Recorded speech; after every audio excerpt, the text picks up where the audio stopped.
Hi అండి. అందరికీ నమస్తే. ఇది నా ఫస్ట్ యూట్యూబ్ ఇంట్రడక్షన్ వీడియో అండి. అదేంటి ఇంట్రడక్షన్ వీడియో అని ఫుడ్ చూపిస్తున్నాను అనుకుంటున్నారా? అదేనండి, నేను చేయబోయే వీడియోస్ అన్నీ కుకింగ్ వీడియోసే. అందుకనే నేను ఫుడ్ చూపిస్తూ మాట్లాడుతున్నాను. నా ఛానల్ పేరేంటంటే మోనీస్ కిచెన్ ఫ్లేవర్స్ అండి.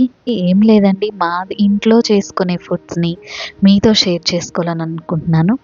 నా ఛానల్‌ని కూడా మీరు సపోర్ట్ చేస్తారని ఆశిస్తూ please subscribe to my channel. ఇవాళ అందరికీ ఎంతో ఇష్టమైన మటన్ కర్రీ, పలావ్ రైస్ చేస్తున్నానండి. ఇది వీడియో కోసం ప్లాన్ చేసుకున్నదైతే కాదు. సడన్‌గా మా పిల్లలు ఈరోజు స్కూల్ లేదు, ఇంట్లోనే ఉన్నారు. వాళ్ళ కోసం ఈ మటన్ కర్రీ చేద్దామని ప్లాన్ చేసుకున్నానండి. అదే ఫస్ట్ నా వీడియో అయింది. దానికోసం 1 కేజీ మటన్ తీసుకొని శుభ్రంగా కడిగి పక్కన పెట్టుకున్నాను. ఇప్పుడు స్టవ్ వెలిగించి కడాయి పెట్టుకొని అందులో ఆయిల్ వేసి, ఆయిల్ కొద్దిగా వేడైన తర్వాత 2 మీడియం సైజ్ ఆనియన్ కూడా వేసి గోల్డెన్ బ్రౌన్ కలర్ వచ్చేంత వరకు వేయించుకోవాలి. ఇప్పుడు 1½ టేబుల్ స్పూన్ అల్లం వెల్లుల్లి పేస్ట్ కూడా వేసి పచ్చివాసన పోయేంత వరకు వేయించుకొని మటన్ కూడా వేసేసి మంచిగా అంతా కలిపేసుకోవాలి. కలిపేసుకొని మూత పెట్టి ఒక 15 మినిట్స్ ఉడికించుకుందాం.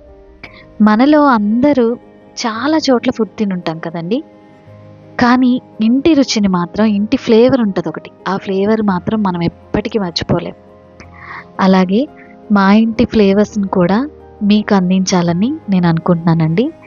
మీకు నేను చేసే వీడియోస్ నచ్చుతాయని ఆశిస్తున్నాను.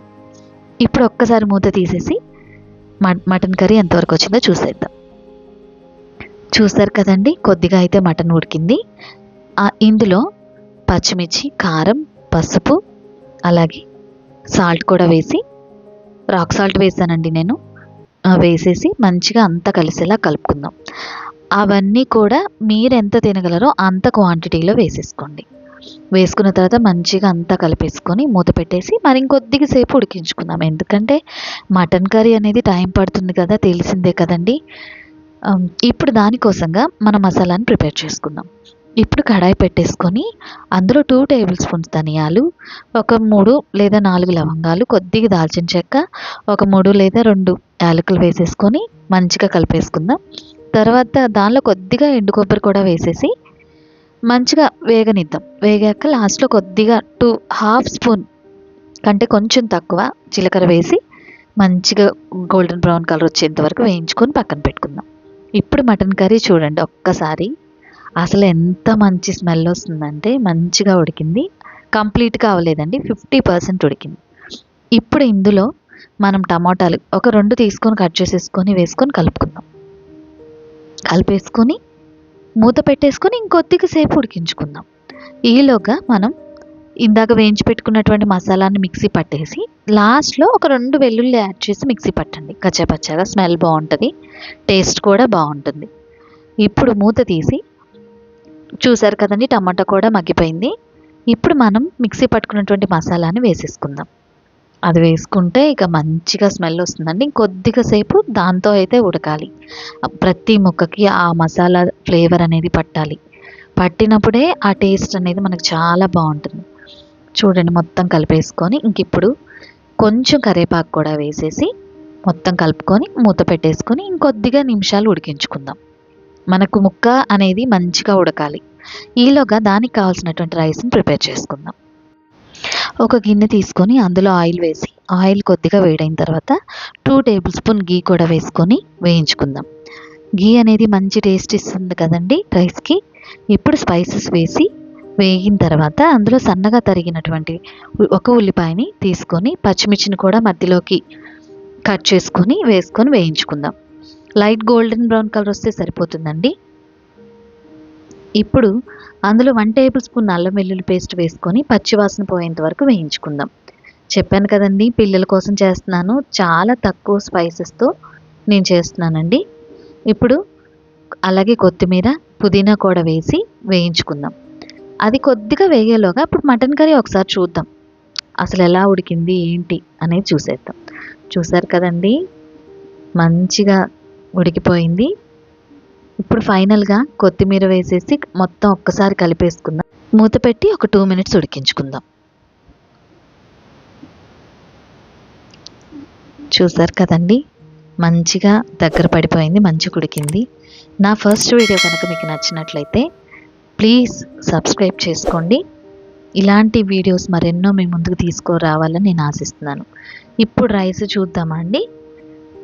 కొత్తిమీర పుదీనా కూడా మగ్గిపోయింది. ఒక్క టమాటా వేసుకొని టమాటా మగ్గేంత వరకు ఉడికించుకుందాం. ఇప్పుడు ముందుగా రైస్ నానబెట్టుకున్న ఆ రైస్ వాటర్ని వేసి బాగా తెరిలేంత వరకు మరగాలి. అందులో కొద్దిగా సాల్ట్ వేసుకోవాలండి. అంటే మనం ఆ వాటర్ టేస్ట్ చేసినప్పుడు కొంచెం లిటిల్ బిట్ సాల్టీగా అనిపించాలి. అప్పుడే రైస్ వేసినప్పుడు కరెక్ట్గా ఉంటుంది. ఇంకా అది ఆ వాటర్తో కలిపి బాగా ఉడకాలండి. ఇప్పుడు మనం ఫైనల్గా మటన్ కర్రీ చూసేద్దాం. చూసారు కదండి, అయిపోయింది. మటన్ కర్రీ కూడా కంప్లీట్ అయిపోయింది. చూస్తుంటేనే చాలా కలర్ఫుల్గా ఉంది. చూసారు కదా, రైస్ వాటర్ కూడా బాగా తెల్లిపోయినాయండి. ఇప్పుడు ఆ తెల్లిన వాటర్లో మనము రైస్ వేసేసుకొని మంచిగా కలిపేసుకుందాం. అంతా కలిపేసుకొని అసలు మనం వేసిన ఫ్లేవర్స్ అన్నీ మంచిగా రైస్కి పట్టాలండి. మొత్తం కలిపేసుకొని మూత పెట్టేసుకొని రైస్ను ఉడికించుకుందాం. ఈ రైస్ ఉడికేలోగా మనము రైస్ ఉంది, కర్రీ ఉంది, ఇంకొకటి ఏదో మిస్ అవుతున్నాం మనం. ఆ గోంగూర పచ్చడి అనేది లేకపోతే అసలు వీటికి అర్థమే లేదండి. ఇప్పుడు మనం ఎంతో సింపుల్గా గోంగూర పచ్చడిని రెడీ చేసుకుందాం. నా వేలో నాకు తెలిసిన విధంగా నేను చేస్తున్నానండి, సింపుల్గా, కానీ టేస్ట్ మాత్రం చాలా బాగుంటుంది. ఒకసారి ట్రై చేయండి. ఇప్పుడు ఆయిల్ వేడైన తర్వాత ఆవాలు అవన్నీ వేసేసుకొని ఆనియన్స్, టమాటా, పచ్చిమిర్చి కూడా వేసుకొని అవి ముందు ఫస్ట్ కొంచెం ఉడకాలండి. అవి ఉడికిన తర్వాత గోంగూర కూడా పెట్టేసి కారము, పసుపు, సాల్ట్ కూడా వేసి మంచిగా మూత పెట్టేసి ఉడికించుకోవాలి. అది బాగా మెత్తగా ఉడికిపోతుంది. మనం కలుపుకునేటప్పుడే అంతా మెత్తగా ఉడికిపోతుంది. చూసారు కదండి, రైస్ కంప్లీట్ అయిపోయింది. అలాగే కర్రీ కూడా అయిపోయింది. అలాగే గోంగూర పచ్చడి తీసి చూద్దాం. గోంగూర పచ్చడి కూడా కంప్లీట్ అయిపోయింది. మంచి స్మెల్ వస్తుందండి. 3 కలిసి అసలుకి ఎంత మంచి ఫ్లేవర్స్ బయటకు వస్తున్నాయంటే అసలు కొంచెం తిన్నా మనము మంచి టేస్ట్ వచ్చింది. అలాగే సాల్ట్ కూడా వేసి ఒకసారి కలుపుకుందాం.